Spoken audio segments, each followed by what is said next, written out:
به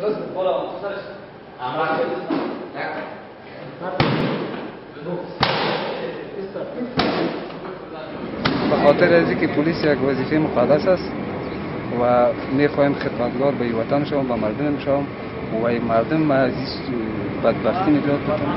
به او خاطر معلومات است که دنده یک سالار دفاعی پلیس است. ما میتونیم که بعد از سنجش مشروعیت از بطن خود چی بکنیم؟ استفاده بکنیم. البته قسمت‌های خاصی وجود داره که در اوجا ما باید بطن استفاده بکنیم که تا کدام کسر به وجود نبیه. صرف حرکت دشمن ما توقف میتیم و مسافه را باید مد نظر گرفته شود. با زاویه 45 درجه ما برش استاد میشیم و بطن چی میکنیم؟ استفاده میکنیم. یعنی به طریق مناسب باید استفاده شود. نباید ضربه وارد شود که شخص یک عضو بدن خود چی کنه؟ از دست بده.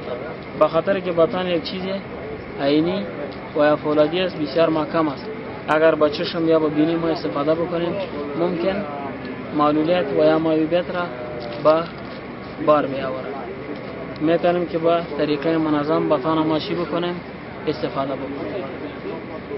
با دست میتونیم با این قسمت‌های نرم و با ساک ران میتونیم که استفاده بکنیم و با اینجا میتونیم که استفاده بکنیم.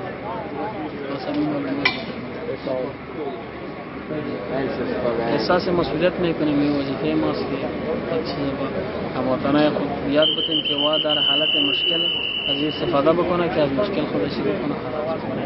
و بطن که باران بعدا 45 درجه ما شما چی میکنیم؟ زاویه میگیریم.